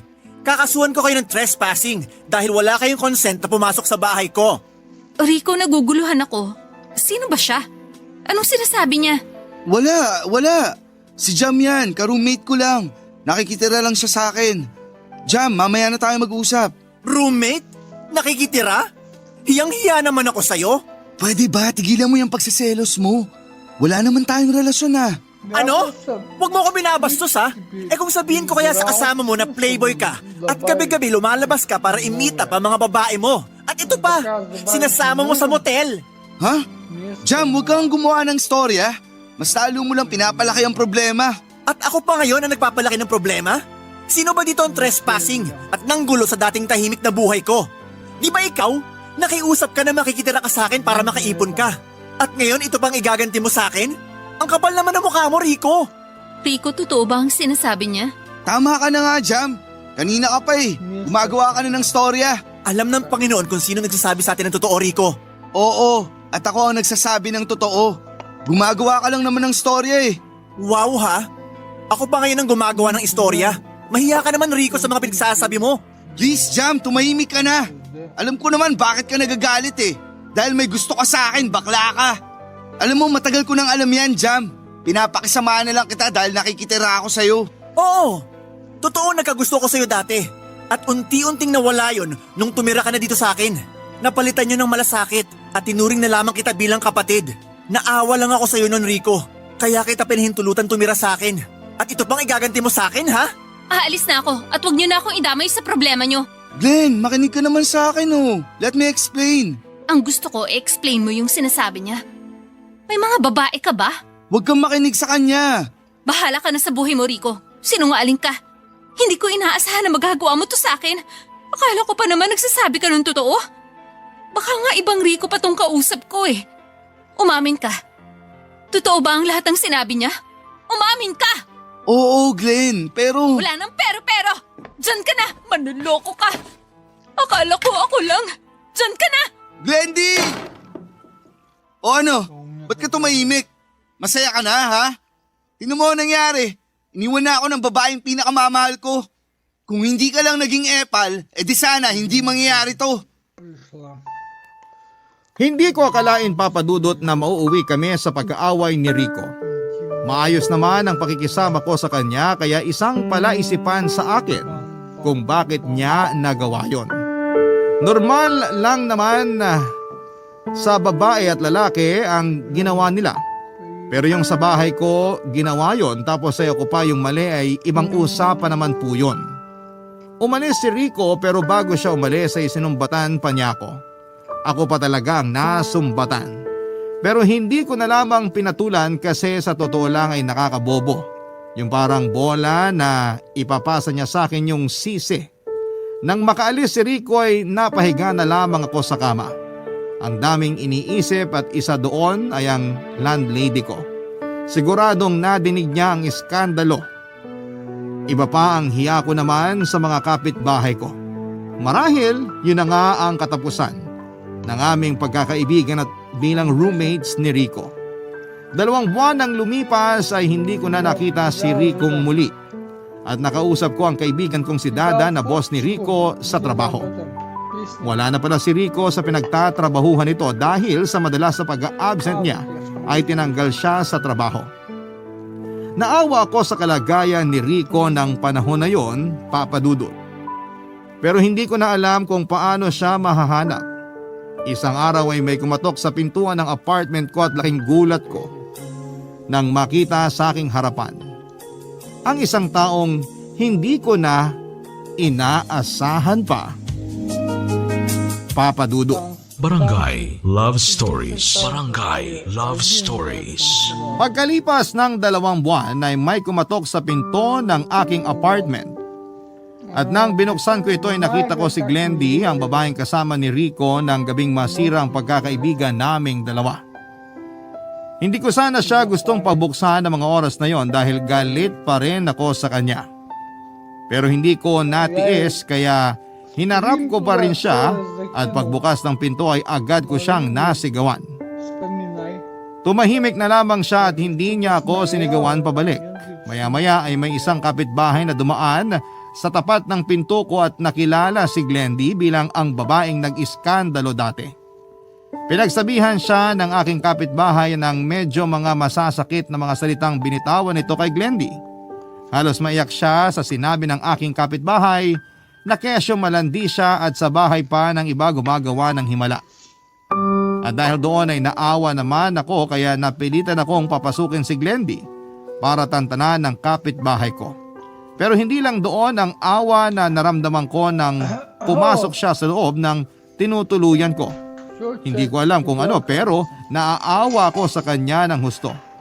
Walang sarcasm yon, Papa Dudut, kasi parang hindi maganda ang dala niyang balita ng mga oras na yon.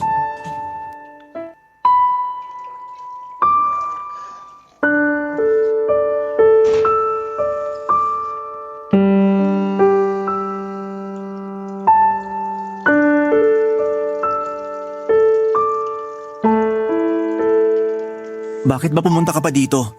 Kung hinahanap mo si Rico, hindi na siya dito nakatira. Nako, kung ano man yung problema niyo ni Rico, labas na ako dyan, Glenn. Hindi ako naparito para maghatid ng gulo. Sa katunayan, hinahanap ko talaga si Rico. Nasaan na kaya siya? Saan siya lumipat? Hindi ko alam. Wala na kaming komunikasyon matapos yung araw na nag-iskandalo tayong tatlo. Humihingi ako ng tawad sa nangyari noon. Patawarin mo ako sa mga nasabi ko sa iyo noon, ha? Ano pa nga ba? Ang tagal na din naman nun eh. Eh di kalimutan na lang natin. Salamat. Jam? Hindi kasi tayo na ipakilala ng maayos. Oo, Jam nga. At ikaw si Glendy o Glenn. O tawagan nyo lang ni Rico ang Glenn. Glenn talaga ang nickname ko sa lahat, hindi lang kay Rico. Pasensya ka na pala kung magulo ngayon dito sa apartment ko. Wala kasi ako sa tamang katinoan ngayon para maglinis. Sa dami rin ng mga problemang iniisip. Okay lang, Jam. Hindi naman ako magtatagal. Pero itatanong ko lang uli kung may ideya ka kung saan na kaya si Rico ngayon. Ewan ko. 2 buwan na rin nung huli ko siyang nakita simula nung nag-away tayo. Actually, kinokontak ko rin siya eh, pero hindi sumasagot. Nalaman ko nga na nasisanti siya sa pinagkatrabahuhan niya. Ikaw ba? Hindi mo na rin ba siya nakontak? Hindi na eh. Actually, ako yung nagtago noon. Pero nung mapagpasyahan ko siyang kontakin, wala na. Hindi niya na sinasagot ang telepono niya. Ganon din siya sa akin. Natanggal pala siya sa trabaho. Paano kaya siya nabubuhay? Sa palagay ko, nagpalit siya ng SIM card. Baka nga. Di bale, susubukan kong kontakin. Magtatanong ako sa iba pa naming mga kaibigan. Sa totoo lang, Jam, naaawa rin ako sa kalagayan ni Rico. At nalaman ko pa na nasisante siya sa pinagtatrabahuhan niya. Baka kaya siguro siya nagpabaya sa trabaho dahil sa mga nangyari. Oo, siguro hindi niya rin kinaya ang mga nangyari. Siya nga pala, ano ba sana pakay mo sa kanya? Makikipagbalikan ka ba sa kanya? Hindi. Pumarito ako dahil gusto ko lang magpaalam. Magpaalam? If you don't mind, anong sasabihin mo sa kanya? Magpapaalam lang sana ako sa kanya na aalis na ako at pupunta muna sa ibang bansa. Jam, huwag ka magugulat. Buntis ako at si Rico ang ama. Totoo bang narinig ko, Glenn? Nabuntis ka? At si Rico ang ama ng batang yan? Oo, Jam. At kay Rico ko lang binigay ang pagkababae ko. Kaya nakakasiguro akong anak namin to ni Rico. Eh kung ganun, dapat lang pala nakontakin natin si Rico. Teka, subukan ko kontakin ha, para mapanagutan niya ang batang yan. Wag na, Jam. Actually, hindi dahil dyan ang pinunta ko dito eh. Hindi para panagutan ni Rico ang bata. kundi para ipaalam lang na pinagbubuntis ko ang anak namin ni Rico at aalis na ako papuntang ibang bansa. Jam, pumarito din ako dahil gusto kong humingi ng kapatawaran sa mga nasabi at inasal ko noong mga panahong nag-away tayo. Ako din. Gusto kong humingi ng tawad at nahusgahan ko ang pagkatao mo. Tao lang tayo, nagkakamali. Sorry talaga, Glenn. Sana mapatawad mo rin ako. Salamat, Jam. At napatawad mo na rin ako. Oo naman. At saka wala ka naman talaga dapat ihingi ng tawad eh. Sa katunayan pa nga, dapat ako talaga masihingi ng patawad dahil sa mga masasakit na nasabi ko sa'yo. Naku, wala yun. Mabuti pa. Kalimutan na lang natin ang nakaraan. Mabuti pa nga. At sana nga, magsilbing leksyon din ang mga nangyari para kay Rico. Sinabi mo pa. Maraming salamat talaga, Jam. Yeah, sure. So, let's be friends na? Mag-iingat ka, Glenn. Salamat, Jam. At kayo rin. Nagulat ako sa mga narinig ko, Papa Dudut. Nang malaman kong buntis si Glenn at si Rico ang ama, hindi ko lubos maisip na aabot sa ganong punto ang mga pangyayari. Kaya agad kong kinontak si Rico upang ipaalam sa kanya na nagkita kami ni Glenn at nag-usap tungkol sa kanyang kalagayan. Hindi talaga ako mapakali sa aking mga nalaman, pero paano ko sasabihin kay Rico kung ayaw niyang magpakita o magparamdam man lamang. Makalipas nga ang isang taon ay naalala ko ang lumang numero ni Rico, yung dating niyang ginagamit. Walang mawawala kung susubukan kong magbaka sakali. Tinawagan ko ang numero, nag-ring at sinagot ni Rico. Yun pala ang numero na pinarehistro niya bilang kanyang permanenteng gagamitin. Kahit na alam namin ang boses ng isa't isa ay nagulat pa rin kaming dalawa at nagkatanungan kung kami nga ang magkausap ng mga oras na yon. Naghingian kami ng kapatawaran at nagkapatawaran. Nagkumustahan, nagtawanan, nag-catch up kami, Papa Dudut. Nakiusap ako sa kanya na kung pwede ba kaming mag-usap ng harapan. Agad naman siyang pumayag si Rico kaya nag-set kami ng araw at napagkasunduang sa isang pizza house magkita, Papa Dudut.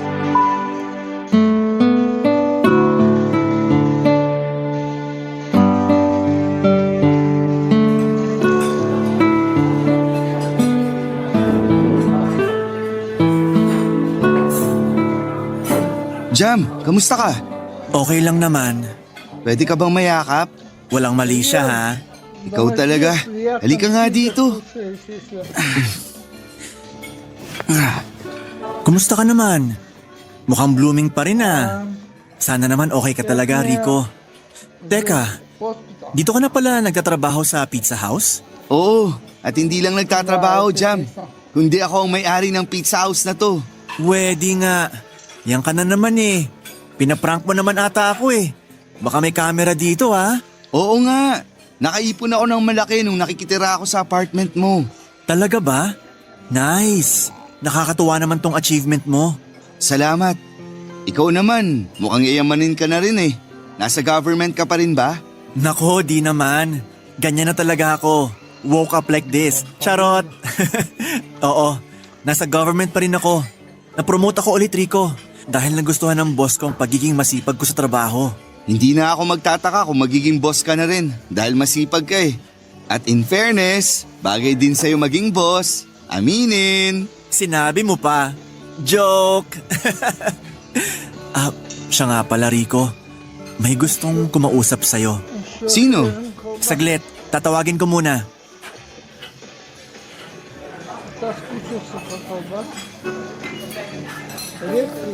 Glenn? Rico, kumusta?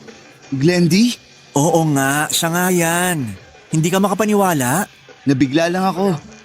Okay naman ako. Sinong baby na to? Uy, natutulog. Ang cute naman. Kargahin mo siya. Ha? Oh, dahan-dahan. Hindi ako sanay ha. Sino ba tong cute na baby na to? Si Baby Rica. Anak natin. Paano nangyari yun? Di ba nung umalis ka, hindi ka naman buntis? Jam, may alam ka ba dito? Kamakailan ko lang din nalaman. At pinakita ni Glendy sa akin ang resulta ng DNA test. Napatunayan na anak mo si Rica. Paano? Paano niyo ako napa-DNA? Nakakahiyaman, aaminin ko na. Yung brush na ginagamit mo dati na may mga buhok mo, tinago ko. Kaya yun yung binigay ko kay Glendy. At huwag kang mag-alala, hindi kita inoobliga kay Baby Rica. Narito ko para ipaalam sa'yo na ikaw ang ama. Kahit papano, ama ka pa rin ni Rica. Ayoko rin na walang kilalang ama si Rica, kaya minabuti ko na lang na ipaalam sa'yo to para na rin sa kapakanan ng bata. Di ako makapaniwala na magbubunga ang ating pagmamahalan dati, Glenn. Alam mo, Rico, si Baby Rica ang nagsilbing lakas ko nung nasa ibang bansa ako. Nangarap ako ng maayos na buhay para sa kanya. Anak, tulog ka lang ha. Kakargain kita. Ako ang papa mo. Mana sa'yo yan eh, tulog mantika. Pati itsura ko namanan niya. Sige na nga. Ilong, lips. Ewan ko yung mata kung sa akin namana. Nakapikit pa kasi siya eh. Ako ba walang ambag sa itsura ni Baby? Sana ang kabaitan mo. Ano ba? Maiiyak ako niyan eh. Huwag kang iiyak. Baka magising si Baby. Oo nga. Ay, tama na nga muna yung papuri sa akin. Mabuti pa, Rico, ibigay mo muna kay Glendy si Rica. Tapos lutuan mo kami ng bestseller mong pizza. Balita ko masarap raw ang pizza nyo rito. Ay oo. Ipapatikim ko sa inyo ang chicken pastil pizza. 30 minutes lang, luto yun. Isasalang ko lang, tapos kwentuhan tayo. Bittersweet ang moment na yon at puno ng kasiyahan para kay Rico. Lubos ako nagpapasalamat sa Panginoon, Papa Dudut, dahil nagkapatawaran kami at wala nang galit sa aming mga puso. Isang masayang pangyayari ang pag-uwi ni Glendy mula sa Amerika. Hindi lamang para mabinyagan si Baby Rica, kundi pati na rin para maipakilala niya ito sa ama na si Rico. Kahit na nasa malayo si Glendy at ang kanilang anak na si Baby Rica, ay patuloy pa rin si Rico sa pag-update para sa bata. Natutuwa rin si Rico sa kalagayan ni Glendy sa Amerika at nalaman niya na meron na itong boyfriend at malapit nang ikasal. Kahit na ganoon ay ipinangako ni Glendy kay Rico na ang apelyido niya ang gagamitin ng kanilang anak na si Rica. Sa totoo lang, Papa Dudut, ay parang bumalik sa dati ang masayang pagsasama namin ni Rico. Ngayon ay nakatira na ako sa bahay niya. Oo, Papa Dudut, may sarili ng bahay si Rico at sa kanya ako nakatira. And guess what? May sarili akong kwarto. At hindi na ako nag-aalala kung may dalang bisitang babae si Rico. Alam ni Rico na sapat na ang espasyo para sa aming dalawa. Salamat po ng very big, Papa Dudut, sa pagbasa ng sulat ko. Maraming salamat po. Lalo na sa Barangay Love Story sa patuloy na pagbibigay daan sa aming mga pakikipagsapalaran sa buhay. More power po sa Barangay LS 97.1. Ang inyong forever kapuso at ka-barangay Jam. Ang buhay ay mahiwaga, laging may lungkot at saya. Sa Papa Dudut Stories, laging may karamay ka. Mga problemang kaibigan, dito ay pakikinggan ka. Sa Papa Dudut Stories, kami ay iyong kasama. Dito sa Papa Dudut Stories, ikaw ay hindi nag-iisa.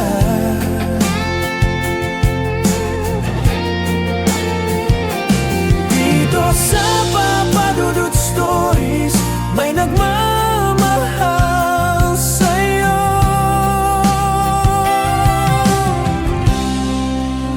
Papa Dudut Stories, Papa Dudut Stories, Papa Dudut Stories.